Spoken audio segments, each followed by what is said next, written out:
Hello mga Lodi, welcome sa aking YouTube channel about Forex trading. Yan, turo ko lang kasi marami nagtatanong sa aking tactics kung paano daw gamitin ang Bollinger.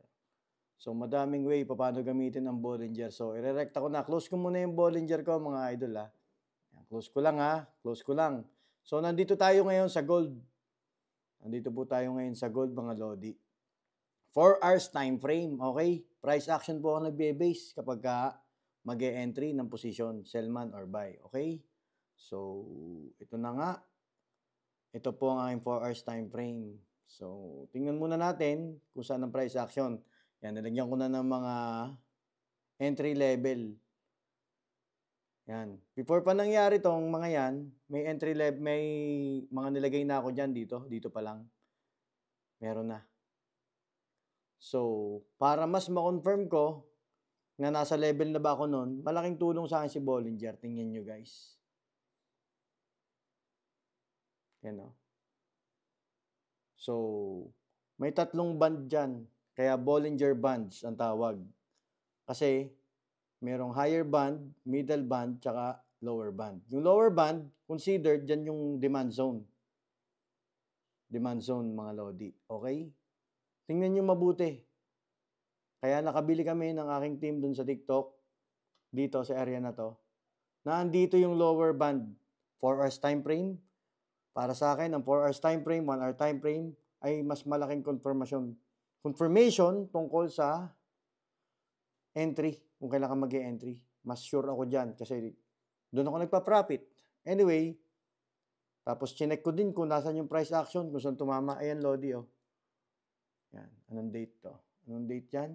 Nung May 28, May 29, nandito yung demand zone. Ito guys. Yan, oh. Yan dyan yung demand zone, mga Lodi. So, hindi pa nangyayari itong eksena na to, hindi pa. Ayan, oh. Saan tumama? Sa lower band ng 4 hours time frame. Yun. Siyempre, iintayin mo lahat. Okay, so umangat ulit, tumama dito naman. Dito, kahit tumama dito. Yan, sa area na to. Yun. Ito, para sa akin, medyo high risk kasi hindi ko siya nilagyan ng entry level ko for sell. Pero pwede din yun kasi tumama sa higher band ng Bollinger Band. Ito. Okay? Tapos yun, may price action na nag-sell dito. Yan, tumama dito, bumaba din. Tapos yung Bollinger Band, nasa high din. Pag ang candle ay tumatama sa higher band, which is yung red one, ito yung kulay red. Pero sa MT5 kasi walang kulay yan. Tandaan nyo na lang, itong taas ay higher band, middle band, tsaka lower band. Okay? Tapos, malalaman mo rin kung kailan ka hindi magte-trade. Yung mga area na nasa middle band, yan tulad nito. Yan, mga area na middle band. So, talagang mag-iintay ko ulit na tumama sa price action. Yan. Punta tayo sa 1 hour guys ha. Yan, 1 hour. Yan, 1 hour tayo mga Lodi. So, dito, sa 1 hour, kung makakapag-intay ka, dito, kung pumunta siya dito, kung mahintay mo yan, at intayin mo rin na yung higher band ay nandito rin sa taas, tapos yung candle, tapos check ka ng rejection, makakapag-sell ka.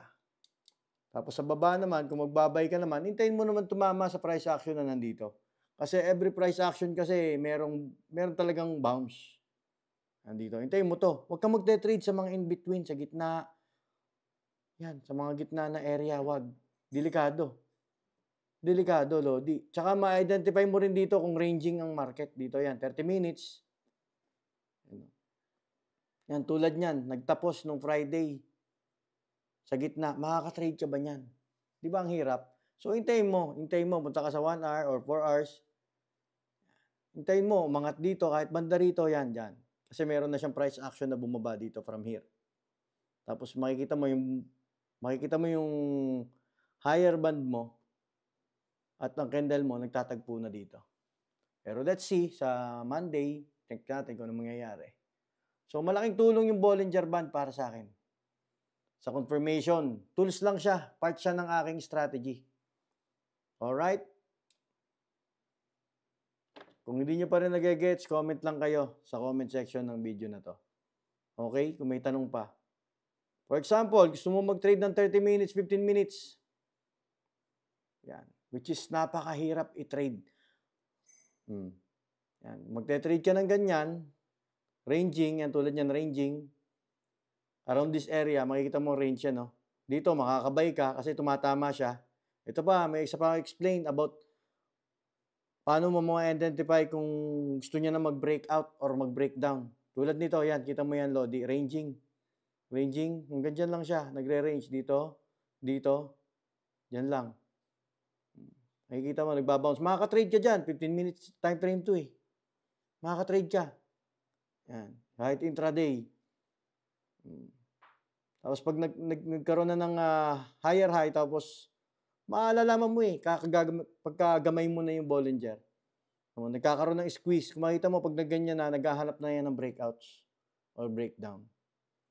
Pag nakita mo ganyan na siya, numipis na. Kung makikita mo, dito lumaki kasi nagkaroon ng breakdown. Lumaki. Ranging dito sa area na to, so nag-breakdown. So, nag-range ulit. Nag-breakout naman dito ng bahagya. 15 minutes to. Which is risky. Super risky. Yun. Kung ayaw mo ng risky, tingin ka sa mataas na time frame. Mag-iintay ka. Which is yun ang pagkakamali ng mga baguhang trader. Trade ng trade, ayaw intayin. Kung gusto mo mag-sell, intayin mo to. Intayin mo yun. Sa higher time frame, intayin mo yun, Lodi. Yun. Intayin mo yung area na to. Tapos check mo kung may rejection. Tsaka mag-sell. Kung mag-sell ka dito, pwede rin. Anytime, pwede kang mag-sell, mag-buy, pero risky. So, mas magiging clever ka kapag meron kang sinusundang price action at Bollinger Band. At marunong kang mag-intay. Patience. Sa 4 hours time frame, kung mas gusto mong safe pa, ayun, hintayin mo yung tong pagkalayo-layo. Dito ka mag-sell.